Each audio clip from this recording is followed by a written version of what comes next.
Come on. Kill me. Kill this fake me. This unsightly monster. Oh! Ban is like my favorite thing. Ban is the best, man, please. He's the best part about this game. Don't let him die, please. Kill me. Dude, this is... I know I was kind of memeing before, but this is kind of messed up, what's happening right now. He's just like gone. Just like losing it. How's it going, everybody? HoodlaMutt here, back with some more Chaos Head Noah. And last time, we don't exist, apparently. That is what is being told to us. We are the delusion. We've been the delusion all along. And Dimi had to break the news to us. Before all of that, we found out that Shogun actually is Nishijo Takumi, according to a plaque on the wall of the AH General Hospital, which was behind the black wall that we saw a few episodes prior. Aside from that, we had some kind of cute, dad and daughter-esque type of relationship going on with Yua and Ban going and investigating, and it seems as though someone is out trying to get Ban, or at least to warn him to back off. And that all culminated when, after speaking about a lot of the stuff going on with the G rates and all that stuff, with Momose and Yua, Ban got a call that Suwa was apparently kidnapped, and he has to now go find him, and that was the last thing we saw before we got to where we're at now. I have a couple of things to mention, though. After editing some of the other videos before this one, I'm gonna stake my claim here. Okay, there's a couple of things I wanted to say. First off, AH Tokyo General Hospital. I wonder if AH is like also Arkhart, you know what I mean? Because the other one's Arkhart Medical. I wonder if they're obviously, they seem to be in tandem. That's one thing. Another thing, though, couple of things, I suppose. I had a conspiracy theory that I think I'm going to stick with now. I think Suwa's evil. I think Suwa's bad, because that conversation that he had with Fess, the more I thought about it, where he seemed to dismiss what she was saying, and it seemed like he was kind of going behind Ban's back, but not really, right? And then he kept saying, oh, it's my girlfriend on the phone that's calling, but I bet it's not his girlfriend. I bet it's whoever else he's working for. You know what I mean? I bet, like, it very well could be a woman, and I've wondered if that person is actually maybe... Well, it can't be Hazuki-san, who is initially what I was thinking, because he cornered her before. So, and assuming that was like a nuanced moment, she didn't seem to like know who he was or anything. But I think he's working for Nozomi. I have a feeling, I just do. And he said that he's been kidnapped when we know that Ban has been getting into Nozomi's business when they didn't want him to be, right? And so they know that he'll go for Suwa, right? And so I just have a feeling. That's my current conspiracy theory. It feels so bad because I like Suwa, but that's why I think he's bad, is because I like him. And he's so normal. You know what I mean? It feels off. Something feels off about him. The second thing, I think I'm sticking with that Dimi is not out for our best interest, and I'm wondering if we're not actually a delusion ourselves. I just have a feeling, okay? And here's the thing, right? So, something I noticed was that Ayase and Dimi both have pink eyes. And I never noticed that until just now. And I was trying to figure out, or just now, until I had been editing those videos. And so I've been wondering, because we know that Dimi got slapped by Ayase. Dimi got slapped. Dimi got slapped by Ayase, and so they have some sort of a beef with each other, whatever that is. But we just, up until that point, I thought that she was a delusion. Now I'm wondering, is Ayase maybe, excuse me, is Dimi Ayase's delusion, or some relative, like a sister or something, that she like reimagined? I don't know. But I'm sticking with that Dimi's still the delusion. I'm just going to stick with it. And if I'm wrong, then I will eat my words. I feel like they're trying to get me to buy something on purpose, right? They want you to feel like that, oh no, it's been you that's been the delusion all along and stuff like that. Something just like doesn't feel right about that. And just because I noticed the correlation with Ayase and Dimi's eyes, and because Sua seems too nice, I have a feeling something ain't right there. And I have a feeling Bond's gonna show up and Sua's gonna be the... Like, I wonder if Sua, right, was the one that the big bad was talking to, right? You know? Because one of you in the comments mentioned that that whoever the big bad is, he wasn't talking, because he has a name, I can't remember, they only mentioned it one time, but he wasn't talking to the ghetto froggy, he was talking to someone else in the room. What if that person was Sua? I just have a feeling, okay? I wonder if the girlfriend he's talking to is actually this guy or something. I'm just saying, okay? So I'm gonna stick with that for now, because I feel like they want us to believe that this is the case. I feel like there is more basis for us being a delusion than there is for like not, but I just feel like it's too... Something doesn't feel right about the fact that everything we know is a delusion. Something feels off. Like I just wonder if it's only partially true or something, you know what I mean? But that's what I'm going with for now, okay? So we'll see if I'm right or wrong, but I have to stake my claim somewhere and say if I'm right or wrong somewhere. You know what I mean? I can't keep going forever and being like everything, like, you know, like I don't want to be tossed to and fro either. So I don't know, man. This is rough. Anyway, without further ado, let's just get back into this, shall we? Through no will of my own, my legs moved in the direction of my base. They were heavy. So heavy, in fact, I wondered if my heels were packed with lead. Except it wasn't just my legs. My entire body felt heavy. But despite how hard it was to move, I kept telling myself that it was proof that my body existed. That I wasn't a delusionary existence. I just don't buy it. I don't buy it. I feel like there's something else going on, because it seems like that seems so correct, right? It seems the right thing. I don't believe it. I don't. The sun had already set, meaning there was no one in the city to pay any attention to me as I staggered through the streets. Before now, I would push everyone away, telling them not to look at me. I was scared of getting too much attention, of being a laughingstock.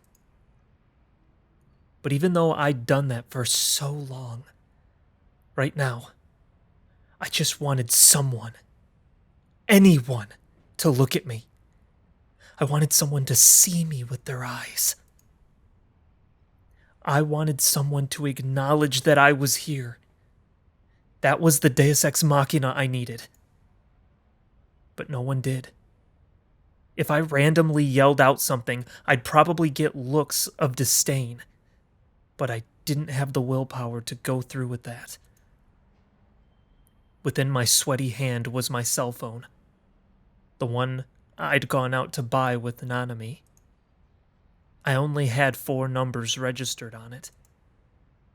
Dimi's cell phone, Nanami's cell phone, Miss Mikun's cell phone, and the number for my parents' house. I tried desperately to think of a way to prove I wasn't fake with just those 4 numbers. You are a delusionary existence. No.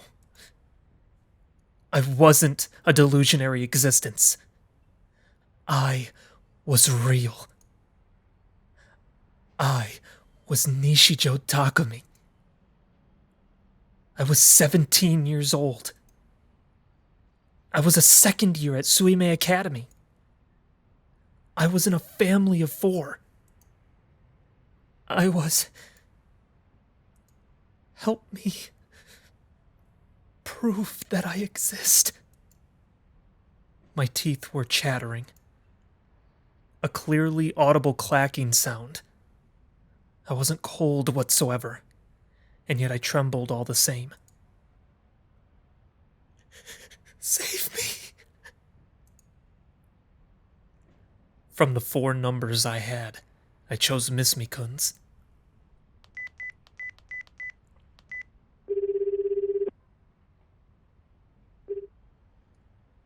Yeah? Miss... Taku? What's up? Everything goes smoothly with Dimi? Finally lose your V card? You got me to thank for that. I had the smarts to leave the 2 of you to each other after all. Miss Mikun was the same as ever. That at least brought me some relief. He did know me. He recognized me as Nishijo Takumi. So I wasn't a delusionary existence. Dimi had just been lying to me. I knew it. Come to think of it, Minako asked me something a while ago. Huh? Minako? Yeah, my girl. Anyway, she asked me something. She was all, "Why have you suddenly been so buddy-buddy with Nishijo this past month?" At first, I thought, what is she talking about? For starters, I normally would never approach a guy like you. I sort of remember knowing you through Dimi, but I can't seem to remember anything beyond that, really. It was the same. It was the same situation I'd experienced earlier. Stop it. I don't want this. Don't say anything else, please. You could have just talked about girls like you always do. So why, today of all days, did you have to... Hey, Taku? When did we become pals again?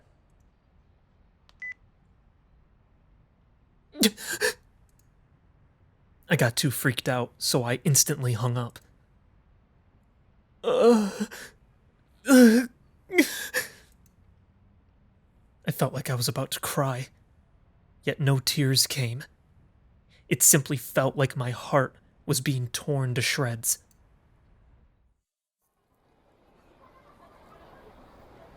Next, I decided to try calling home.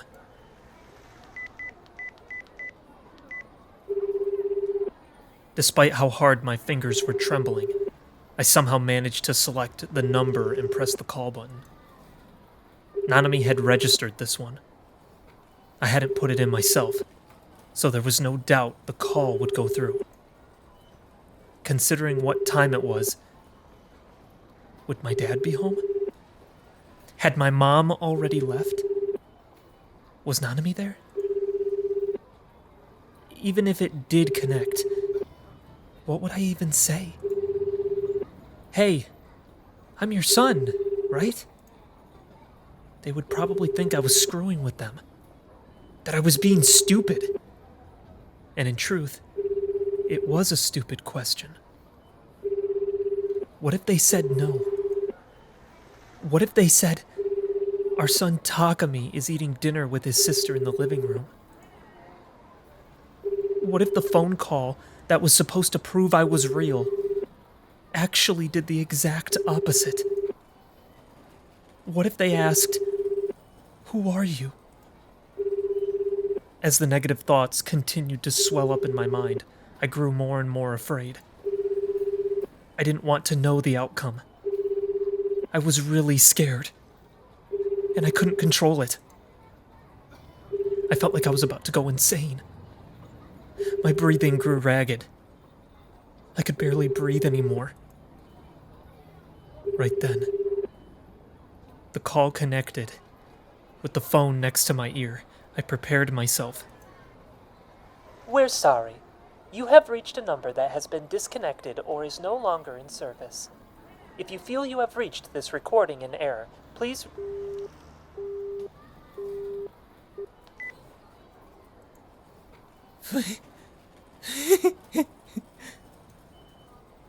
No one would prove that I was me.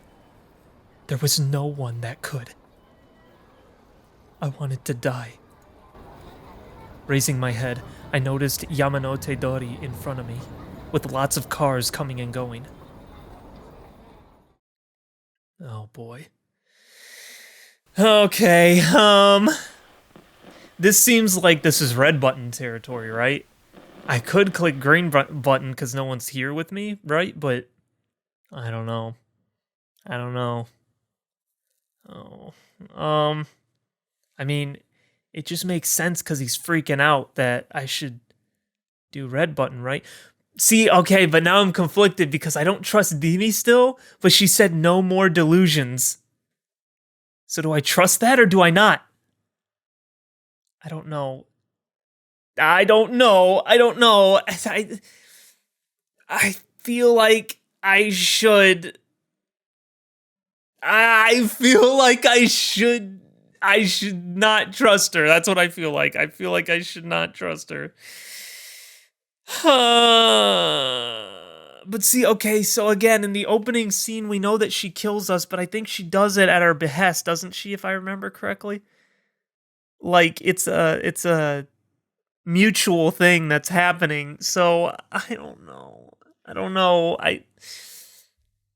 I'm gonna She said that it'll kill Shogun though, right? Because the more I do this, the more. See, this is what's hard, is because I really don't know. But I just think that something's not right. Something isn't right with her. I'm gonna defy her. I'm gonna do more delusions. I'm gonna defy her. Maybe it was for the best that I died. There was no value in a fake being alive. I was worthless. Even if a monster did try and live in this world, they'd just end up being persecuted. I had neither hopes nor dreams.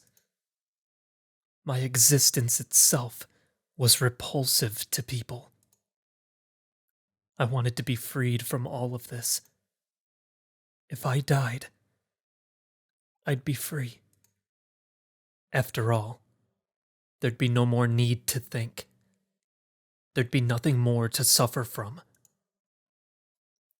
There'd be no one to laugh at me.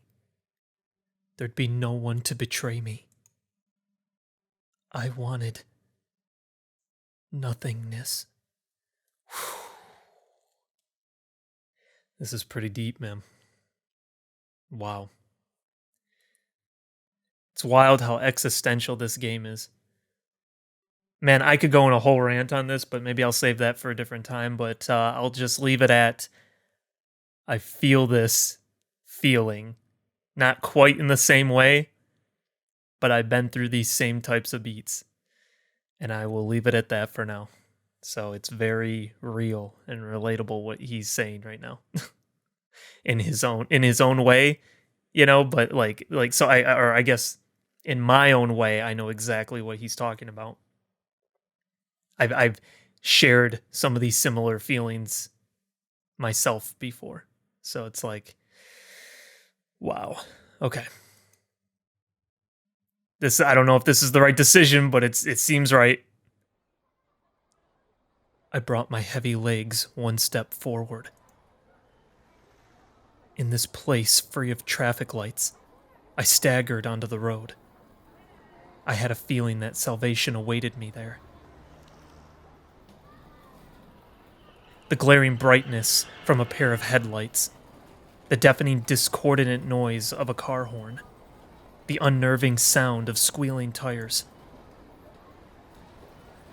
Come on. Kill me. Kill this fake me. This unsightly monster. Oh! With a strong impact at my waist, my body was taken away. I rolled across the hood. A sharp pain. Something hard crashed into the temporal region of my head. My vision went black. The sound of bones shattering rang through my skull. I was unable to breathe. It felt as though I was underwater. I was tossed up into the air, and then I fell back down. My limbs writhed in pain. It felt as if the pain was burning away my nerves like fuses. I can finally die. Oh, did you notice the whole view thing didn't happen again? Those rapid images didn't happen again. Did I pick the right option by doing the bad one? It felt right? He was so depressed, it felt like that was the right thing to do. To, like, kind of lean into it.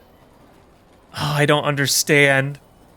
I have a feeling anytime the whoosh thing happens, that I picked the wrong choice. So, I've only had this happen where it hasn't done that, like, I think 3 times this whole game. And this is the 3rd one, I think. So, interesting. Okay, let's see. When I opened my eyes, I was standing on the sidewalk. The road that I'd just been run over on was right in front of me. I checked my body. There were no wounds, no blood gushing out. I didn't feel any pain either. I even thought that I'd become a ghost. I wanted it to be true.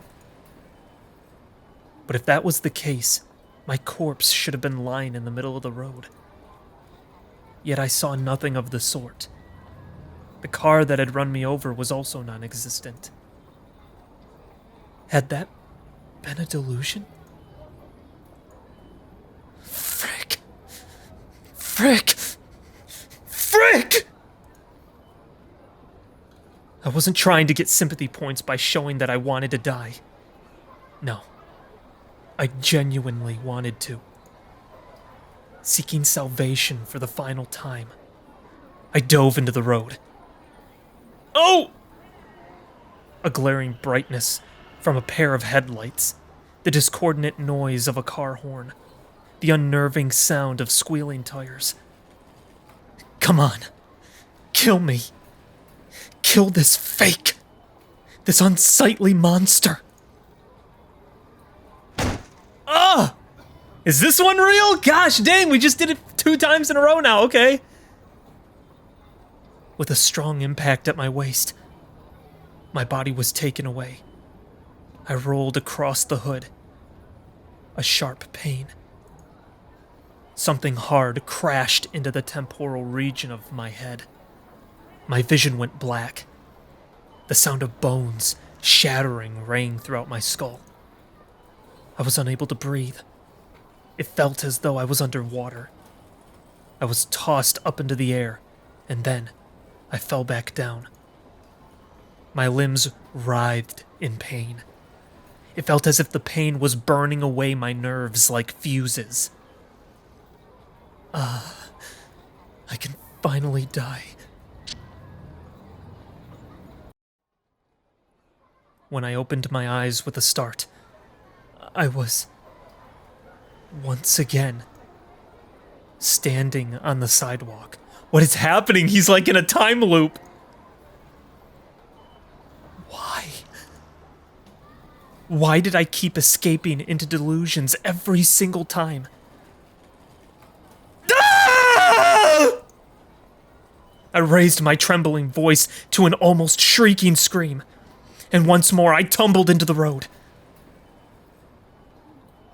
A glaring brightness from a pair of headlights, the discordant noise of a car horn, the unnerving sound of squealing tires. This time, please let me die. What is happening? Nothing had changed. I was about to lose it. Did I not want to die? Or was I already dead? And this was all just a dream? Was my brain perceiving my very last moment extrasensorily, leaving me to see this illusion in this sub-second time frame before the end? As freaking if. Almost completely giving into my despair, I went to walk toward the middle of the road. But my legs were shaking. They were unable to move from where I stood. The delusion of my death had repeated 3 times. The pain I had imagined in them, in all its terrifying realism, overwhelmed my mind and made my terror even worse.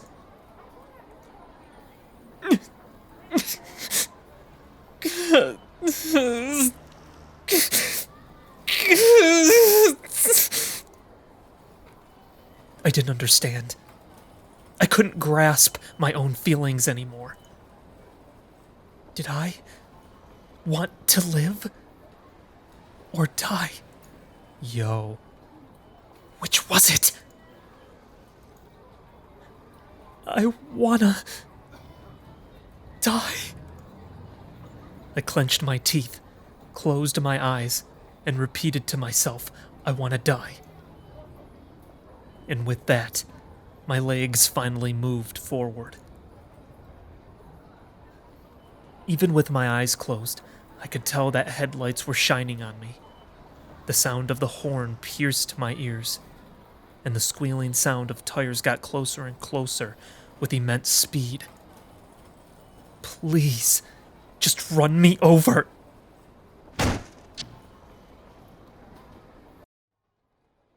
And just like that, my wish was denied.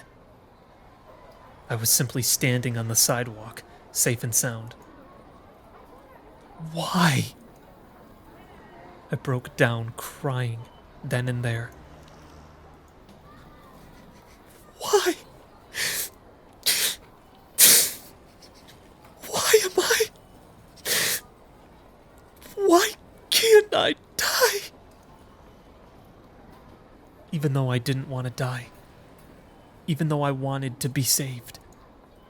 Please, just release me from this crappy game.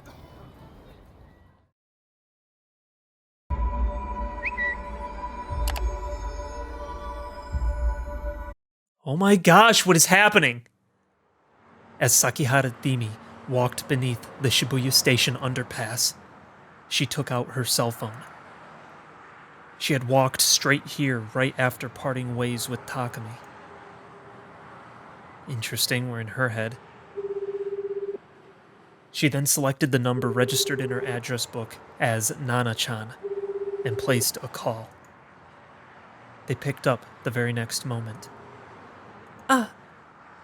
Yeah, it's me. Truth is, I have something to report. I think it's time to go and save Nana-chan now. Dimi had an idea of where Nanami was being held, as well as who had abducted her.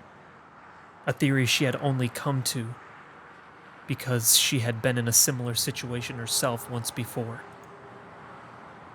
It was a past she wanted to forget, but it was one she was ready to confront in order to rescue Nanami, no matter how steeped in darkness those memories may be. The reaction of whom she had called was exactly as Dimi had predicted, leading her to inevitably start laughing.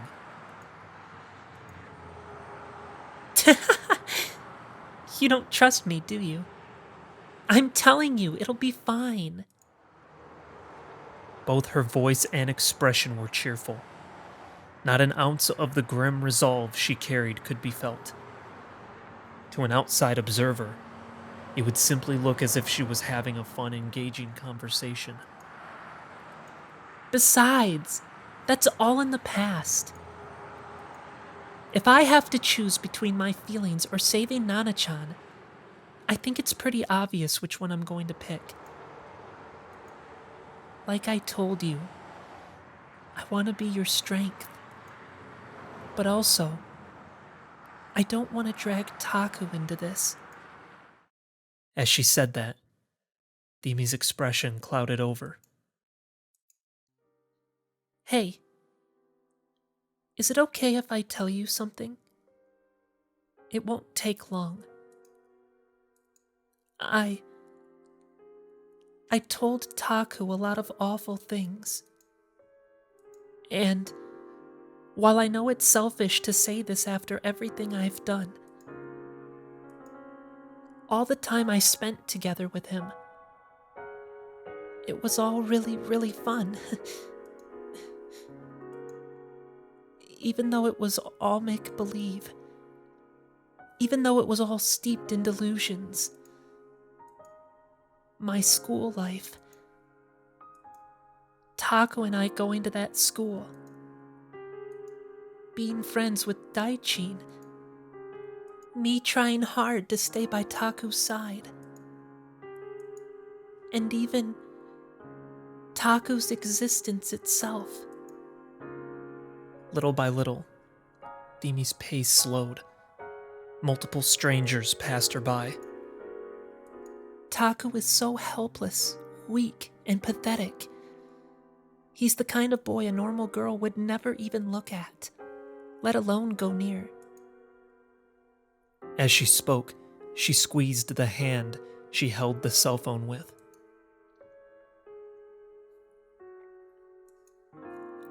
And yet, despite it all, my heart tells me how fun it was. Despite it all, my heart tells me how much I wanted to spend more time with him. What do these feelings mean? Looking up, she saw the neon-lit night sky.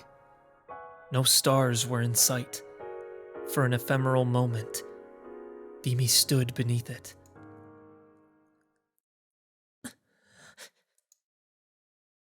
A slight smile rose to her face when she received a response. Well, I've got to hang up now. It'll be fine, really. You don't have to worry about a thing. I promise. I'll put an end to everything myself. Okay? Takumi? Yo. She was talking to Shogun. Okay. What the frick? What does that mean?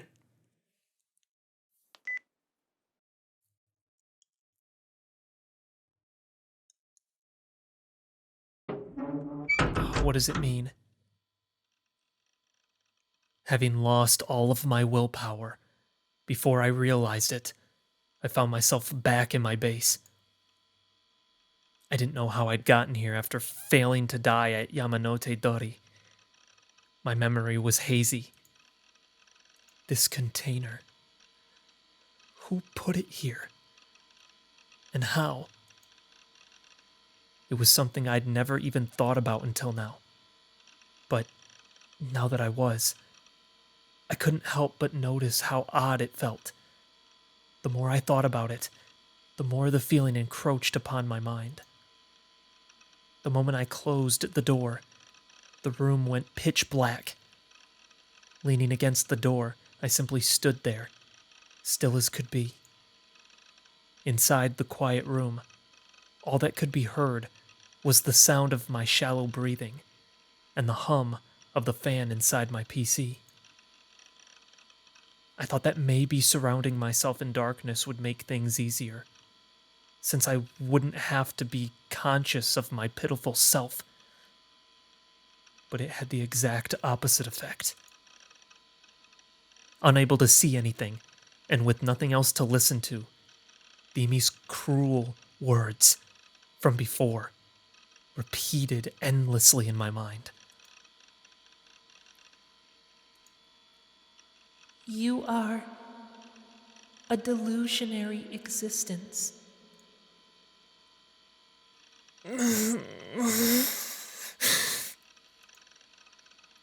My own moans disgusted me more than ever before.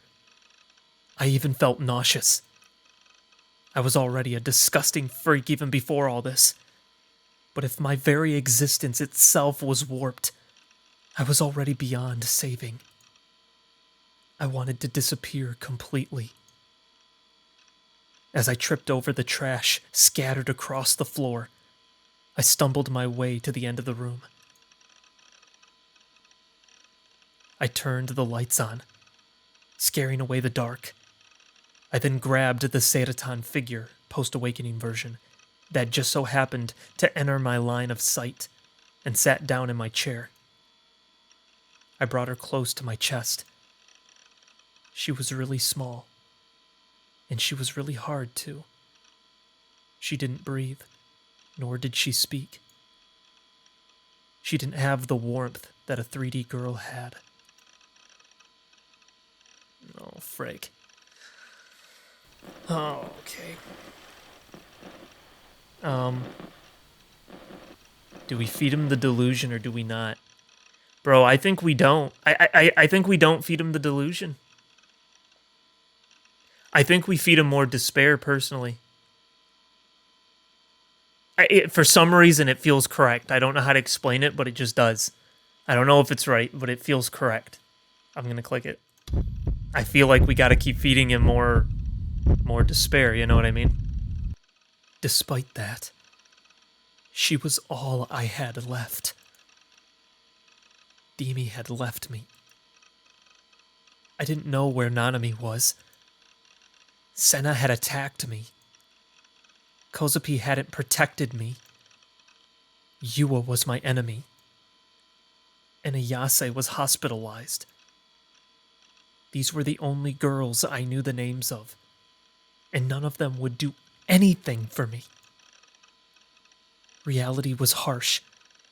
It didn't give a crap about a monster like me. With my trembling hands, I tightened my grip on Seiratan, then tighter, tight enough to break her. I wanted to disappear completely. I don't know, man. Then why don't you just disappear?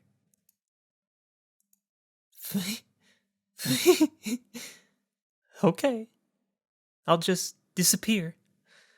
I'll make myself disappear. I opened the storage box under my bed. If I remembered correctly, there should have been a knife around there. Thinking back on it now, it was just a bunch of chuny nonsense, but there was a time when I'd thought walking around with a knife in my pocket was cool. Though I'd stopped after police supervision got a lot tighter. And, just as I'd thought, among my keychains, trading cards, and scratch paper was my pocket knife. I held the blade in my hand. It shone eerily as it reflected the light. It was a bit rusty, given it'd been left there for about a year. But this amount of rust didn't matter much if I was just slitting my wrists. I propped the knife on my left wrist, the same hand holding Seiratan. The blade was cold as ice, a chill that made me think of death. Holy crap, I wonder if this is why this game was banned as well. Not just the lewd stuff, but this stuff is like it's pretty wild. Wow, this is really sad. I closed my eyes and took 3 deep breaths. All that was left now